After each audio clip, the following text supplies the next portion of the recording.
¿Por qué la geografía de Nueva Orleans apesta? Aunque se encuentra en Estados Unidos, Nueva Orleans es una ciudad de origen francés.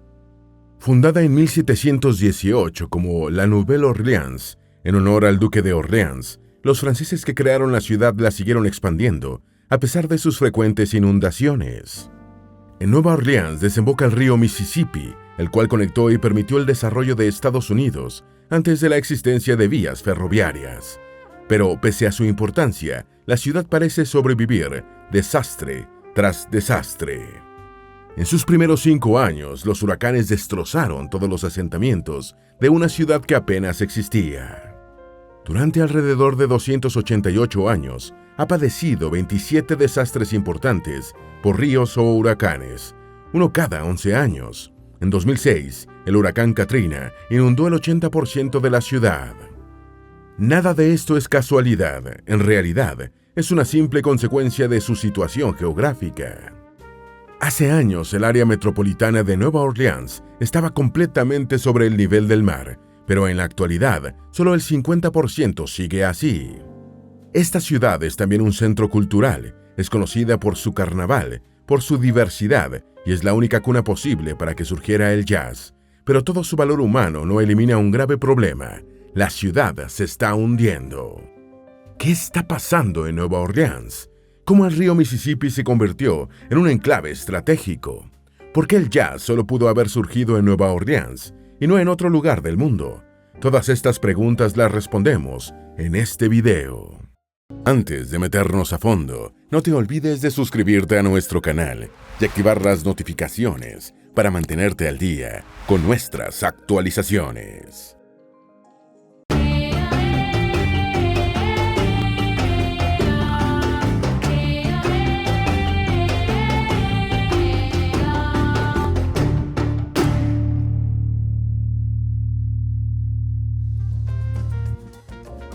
El Mississippi, una pieza clave para crear el imperio más grande del mundo.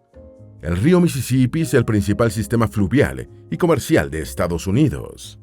Sus aguas datan desde hace 70 millones de años. Son tan viejas como los dinosaurios y alguna vez fueron más abundantes. Su caudal era 4 u 8 veces mayor del volumen que tiene hoy en día.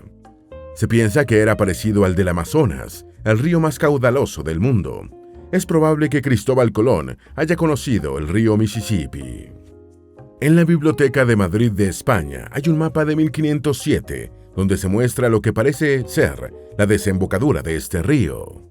Pero nunca fue confirmado. Lo que sí sabemos con certeza es que en mayo de 1541, Hernando de Soto, explorador y conquistador español, fue el primer europeo que vio el río Mississippi, según los registros históricos. En 1682, los exploradores franceses René Robert Cavelier, Sieur de la Salle y Henry de Tonty navegaron a través del Mississippi y lo reclamaron para su país. Francia construyó asentamientos y utilizaron el río para comercializar productos de todo tipo que llegaban a Canadá. Desde ahí salían hasta Europa. Por el río se transportaban pieles de los Grandes Lagos y del río Missouri, así como maíz y trigo del Medio Oeste, también algodón, azúcar y tabaco de las plantaciones del sur profundo.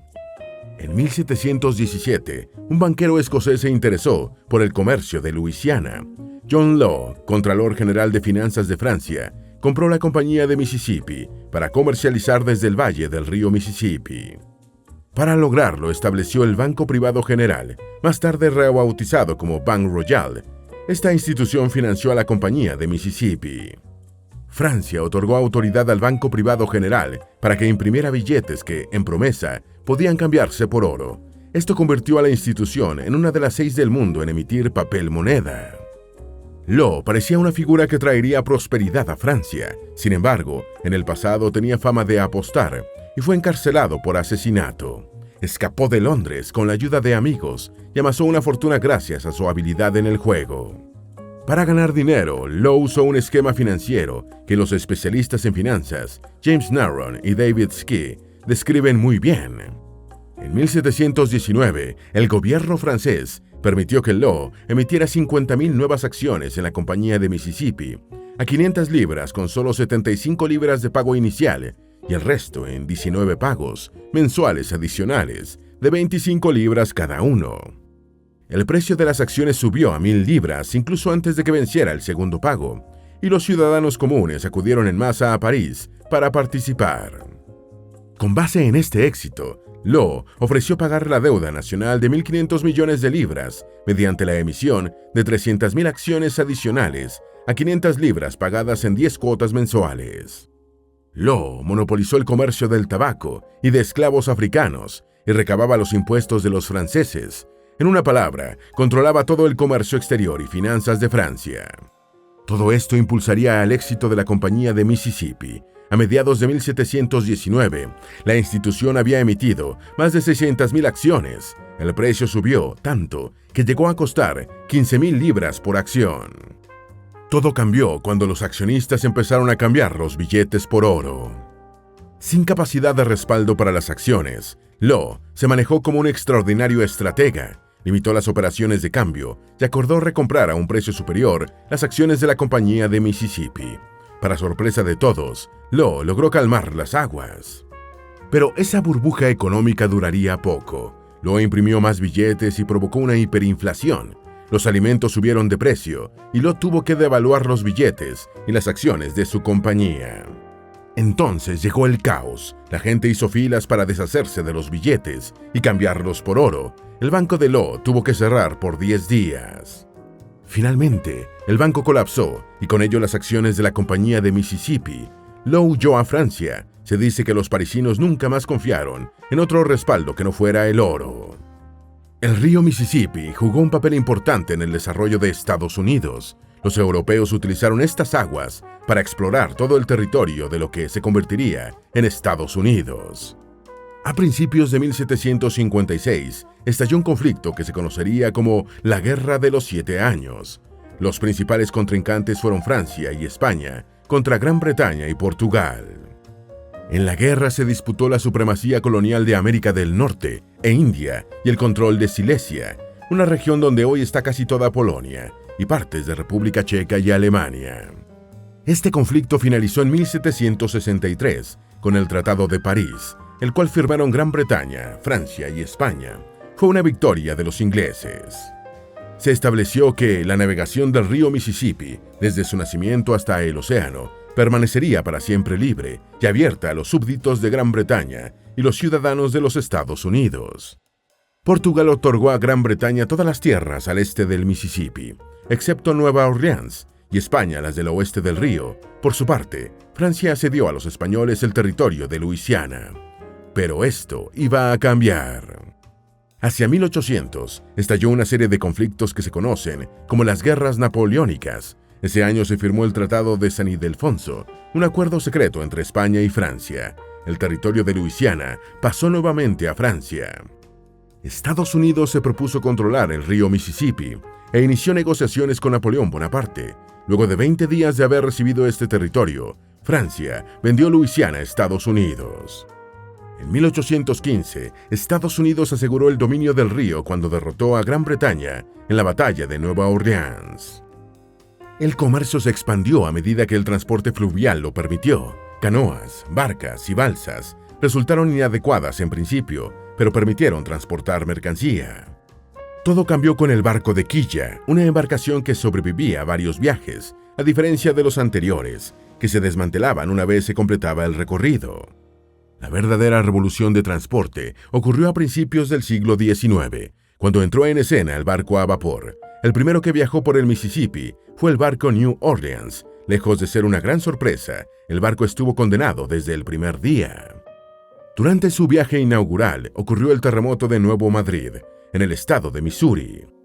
Fue una cadena de temblores de Estados Unidos. Se dice que los terremotos se sintieron con fuerza en alrededor de 130.000 kilómetros cuadrados. El barco New Orleans sobrevivió el evento, pero 2 años después chocó contra un árbol y se hundió. El barco a vapor permitió transportar alimentos, productos y también personas. Antes de la Guerra Civil, que ocurrió entre 1861 y 65, se transportaba algodón y alimentos básicos. Se hacían viajes a varias partes del país. Durante esta guerra, el Mississippi fue un enclave estratégico para los bandos implicados en batalla.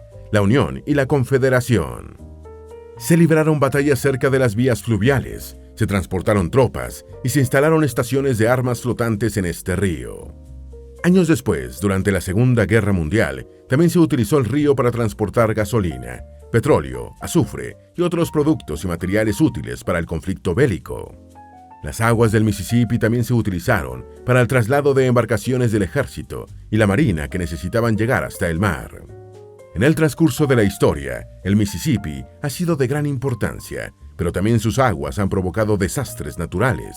En 1926, luego de una serie de lluvias torrenciales, las aguas del Mississippi en Kansas y Iowa empezaron a crecer y no se detuvieron. Un año después, el agua sobrepasó los diques y ocurrió una gran inundación. El río se desbordó en 145 lugares y provocó una inundación en 70.000 kilómetros cuadrados. A su vez, este desbordamiento inundó un área de 80 kilómetros a lo ancho, 160 a lo largo y con una profundidad de 10 metros. Los estados que más sufrieron fueron Illinois, Kentucky, Luisiana, Mississippi, Missouri, Tennessee, Texas, Oklahoma y Kansas, pero el más afectado fue Arkansas. 14% de su territorio se inundó. Se calcula que este desastre dejó $400 millones en pérdidas materiales y 246 muertos. Fue el desastre más grande de este tipo en la historia de Estados Unidos. Luego de esto, el gobierno federal construyó un sistema de diques y cauces de alivio, el más grande del mundo. El Mississippi es tan importante hoy en día como lo fue a lo largo de la historia. Empieza en el lago Itasca, en el estado de Minnesota, y fluye hasta Nueva Orleans, donde desemboca en el Golfo de México. Algunos especialistas dicen que el Mississippi es el cuarto río más largo del mundo, si se incluye la longitud del Missouri, uno de los afluentes del Mississippi. El Missouri-Mississippi tiene 5.970 kilómetros de largo. En su parte más ancha, mide 18 kilómetros. Aunque existe una discusión sobre el tema, varios especialistas señalan que el Amazonas es el río más largo, con 7.062 kilómetros. Le sigue el río Nilo de 6.650 kilómetros y el Yangtze de 6.378 kilómetros. El sistema fluvial del Mississippi agrupa las aguas de los ríos Ohio, Missouri, Illinois, Arkansas, Tennessee, entre otros. Hace posible que Memphis, Vicksburg y Nueva Orleans estén conectados con Pittsburgh, Kansas City y Chicago. El Mississippi alberga gran cantidad de fauna. 25% de las especies de peces de Estados Unidos viven allí y 40% de las aves acuáticas utilizan el río para su migración de primavera y otoño. Hay más de 50 especies de mamíferos y alrededor de 145 especies de anfibios y reptiles. En una curva del Mississippi está Nueva Orleans, donde está el sexto puerto más importante de Estados Unidos. Genera alrededor de $100 millones al año a través de sus 4 líneas de negocio: carga, ferrocarril, crucero y bienes raíces industriales. Desde allí se exportan granos, productos agrícolas crudos y procesados, metales fabricados, productos químicos, textiles, aceites, petróleo y sus derivados, tabaco y cartón. En cuanto al comercio exterior, cada año alrededor de 5.000 embarcaciones transoceánicas atracan en Nueva Orleans. Más de 40 países tienen oficinas consulares en el lugar. La ciudad ha sido un asentamiento histórico. Aseguró a los europeos el dominio a 160 kilómetros de la desembocadura del río Mississippi. Veamos el origen de Nueva Orleans y por qué es un territorio geográficamente inestable. Nueva Orleans, una ciudad hecha de sedimentos. Nueva Orleans es conocida por su territorio en forma de media luna. Limita con la parroquia Jefferson al oeste y con el lago Pontchartrain al norte. Tiene una temperatura diaria promedio de 16 grados Celsius desde octubre a marzo y de 25 grados Celsius entre abril y septiembre. Las tierras de Nueva Orleans son el resultado de la interacción de sus vías fluviales. El territorio de la ciudad se conformó alrededor del año 2200 a.C., cuando el río Mississippi depositó sedimentos que permitieron la creación de la región Delta. El lodo se acumuló y se erigió en la parte baja de Luisiana, en la costa del Golfo. Se asentaron y se formaron terrenos elevados que sirvieron para contener el agua, los llamados diques naturales, y surgió la ciudad más grande del estado, Nueva Orleans. Los sedimentos gruesos llegaron a las zonas cercanas del río, por lo que estas áreas tuvieron mayor elevación. Las más alejadas recibieron arcilla y sedimentos, originando la formación de pantanos. Las más lejanas se transformaron en humedales cubiertos de hierba o marismas salinos. Los primeros habitantes de Nueva Orleans fueron nativos indígenas. Ellos se adaptaron al terreno y se instalaron en las zonas altas, donde podían huir de las inundaciones. Años después, los primeros colonizadores se propusieron dominar estas tierras. Construyeron diques artificiales para contener el agua, canales de drenaje y sistemas de bombeo para sacar el agua. En 1719, un año después de haberse fundado la ciudad, llegaron los primeros esclavos a Nueva Orleans. Construyeron diques y cavaron zanjas para controlar el agua del suelo y desviarlas del río. Para esa época, las enfermedades más comunes solían estar relacionadas con los pantanos.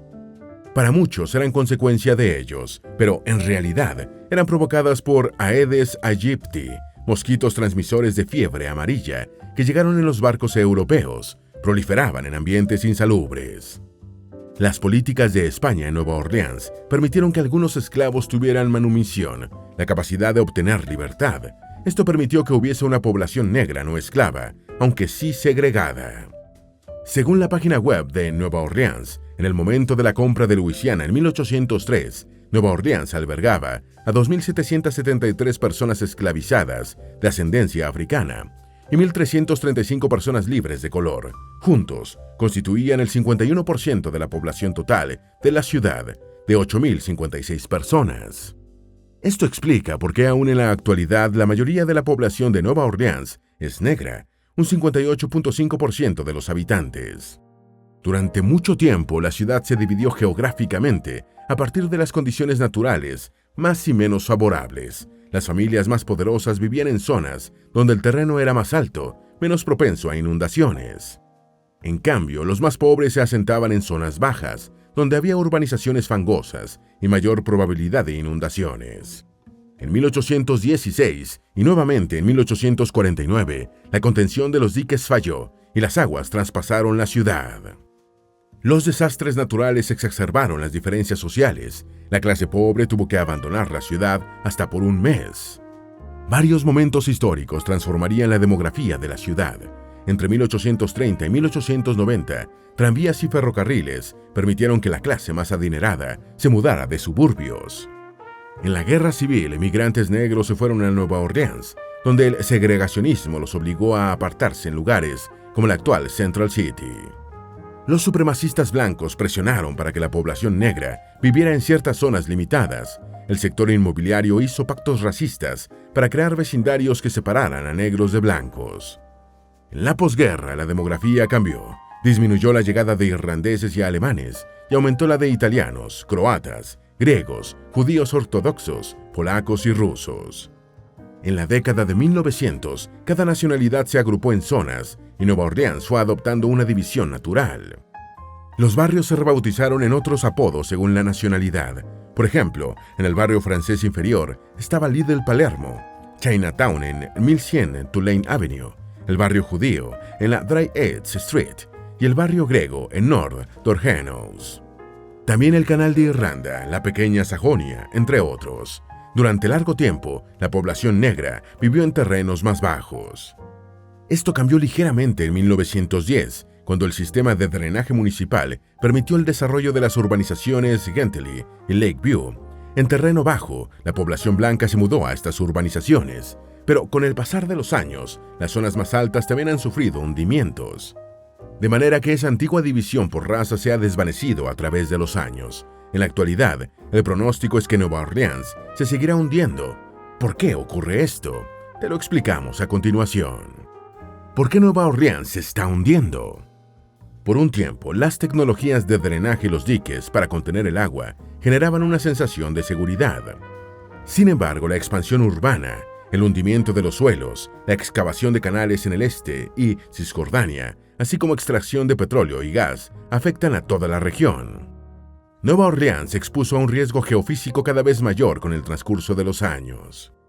Luego del huracán Betsy de 1965, las autoridades trataron de proteger la ciudad contra inundaciones. Construyeron canales de drenaje y nuevos diques artificiales alrededor de una geografía mucho más extensa. En 2016, un estudio publicado en AC, Journal of Hydrologic and Engineering, concluyó que la mayor parte de Nueva Orleans, alrededor del 65%, se encuentra en el nivel medio del mar o por debajo de este. Por su parte, un informe de la Sociedad Estadounidense de Ingenieros Civiles afirma que la ciudad se está hundiendo. El documento detalla los problemas. Nueva Orleans está construida sobre miles de pies de arena blanda, limo y arcilla. El hundimiento o asentamiento de la superficie del suelo ocurre naturalmente por la consolidación y oxidación de los suelos orgánicos, llamados pantanos en Nueva Orleans, y el bombeo local de agua subterránea. En el pasado, las inundaciones y la deposición de sedimentos del río Mississippi contrarrestaron el hundimiento natural, dejando el sureste de Luisiana al nivel del mar o por encima de este. Sin embargo, debido a las principales estructuras de control de inundaciones que se construyen río arriba en el río Mississippi, las capas frescas de sedimento no están reponiendo el suelo perdido por el hundimiento. En los últimos 100 años, Nueva Orleans ha luchado contra la pobreza y conflictos raciales, pero también contra los desastres naturales, y uno de ellos, el peor de todos, lo vivimos hace apenas unos años. El huracán Katrina, el más destructivo de la historia de Estados Unidos. En agosto de 2005, Nueva Orleans sufrió los embates del huracán Katrina, dejó 1.836 muertos y alrededor de $108 millones en pérdidas materiales. 1.577 de los muertos estaban en Luisiana, el estado donde está Nueva Orleans.